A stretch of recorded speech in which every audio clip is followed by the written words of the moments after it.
Hello everyone, welcome back to our Bible study. Once again today we just have the outline up on the screen. I don't have any video, but Lord willing the video will be back tomorrow. But the important stuff is here, and you can download this PDF on our website for free at tobelikechrist.com, and as well as the other 30 chapters that we've covered so far.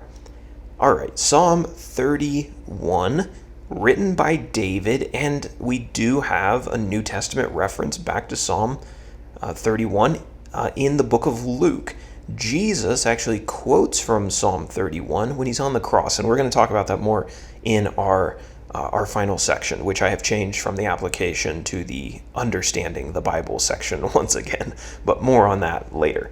So then to our themes. I've got 4 highlighted here. The first one, entrust your well-being to God.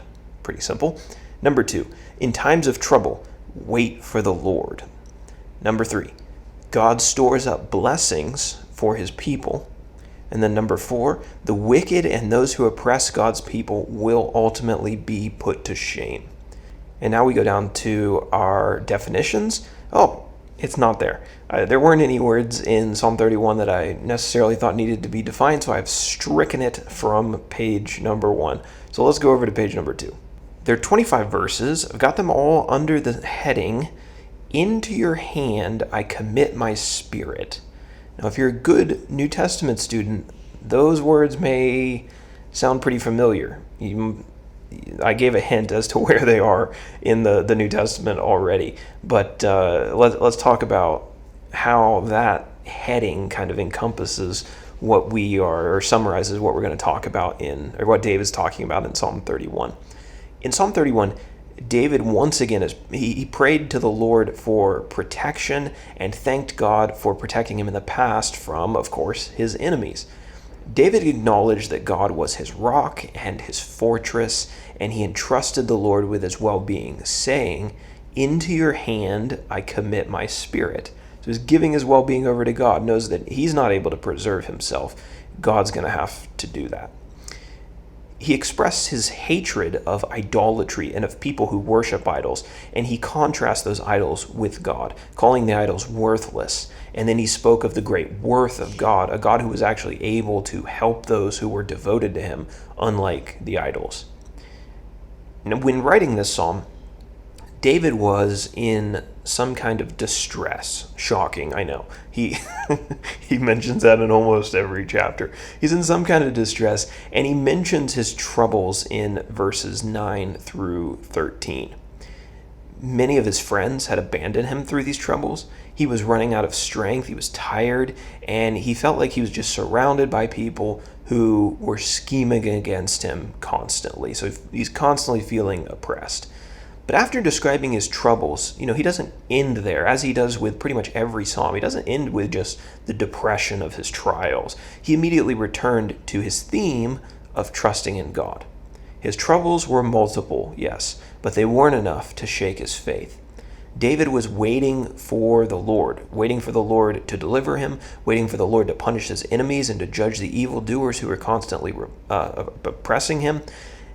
David believed that God had good things still stored up for him in his future. He wrote, quote, Oh, how abundant is your goodness, which you have stored up for those who fear you. That's verse 19. God's treasure store of goodness was what David was waiting on, and he knew that treasure store wasn't something that could be plundered by evil men. It was stored up, it was protected by God for his faithful ones. And this reminds me of what Jesus says, lay up your treasure in heaven, where thieves can't break in, where moths can't get in there and ruin your treasure, but it'll be protected by God. And here David isn't saying the exact same thing, but what he's saying is God has this treasure in heaven, all this goodness stored up, and he's waiting to pour it out on those who are faithful to him, his saints. David finished his meditation by encouraging everyone to wait for those blessings. Everyone in distress to, quote, wait for the Lord. So that is Psalm 31. Now, as I mentioned, I changed the application section to a comprehension section, understanding the Bible, because there's a really important section of Scripture here in verse 5 that shows up in the New Testament. While Jesus was on the cross, he quoted the opening words of Psalm 22. You remember that? my God, why have you forsaken me? Here in Psalm 31, we find another piece of text quoted by Jesus during the crucifixion. Luke 23, verse 46 reads, Then Jesus, calling out with a loud voice, said, Father, into your hands I commit my spirit. And having said this, he breathed his last. So this is Jesus dying on the cross. And he makes this statement right before he dies. And he got those words. Jesus' statements, you might read them and just think, oh, well, they're all original to him. But no, he's actually going back to the Psalms in many cases and pulling thoughts from the Psalms and expressing them verbally. And that's what happens in this statement just before Jesus dies. He's pulling on Psalm 31, verse 5. Psalm 31 is all about what? You should know because we just talked about it. It's all about David trusting in God during a time of distress with his enemies surrounding him. When Jesus quotes Psalm 31, he's in terrible distress, and most certainly he's surrounded by enemies.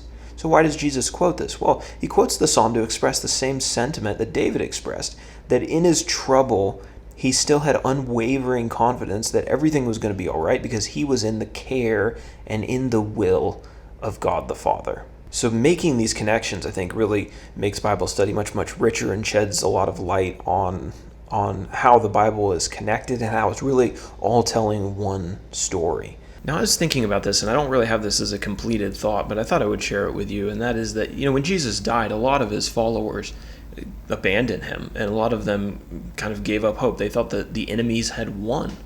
They thought that, everything had fallen apart and everything was a disaster, and Jesus dying was the end of the world. But obviously they were wrong about that, and we know that. And I wonder if there was anybody who was there at the cross who knew the Psalms really well, who actually made the connection, who actually heard Jesus making these statements like, my God, why have you forsaken me? But they knew the Psalms well enough to know that Psalm 22 doesn't end with the enemies winning. It ends with confidence in the Lord and the Lord's deliverance. And then they hear Psalm 31 being quoted by Jesus just before he dies. Into your hands I commit my spirit. And how does David end Psalm 31? He ends it with, wait for the Lord. I'm giving my spirit over to you and I'm going to wait for you because you're going to come through, right? That's David's expression. That's the psalm Jesus chooses to quote from as his last words. If the apostles, if Jesus' disciples could have heeded the final words of Psalm 31 for 3 days, if they could have waited on the Lord for just 3 days, they would have had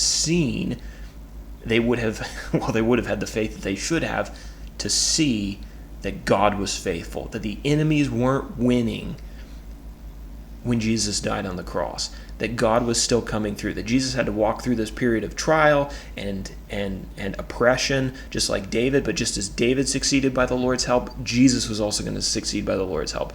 Wait 3 days and the victory will come.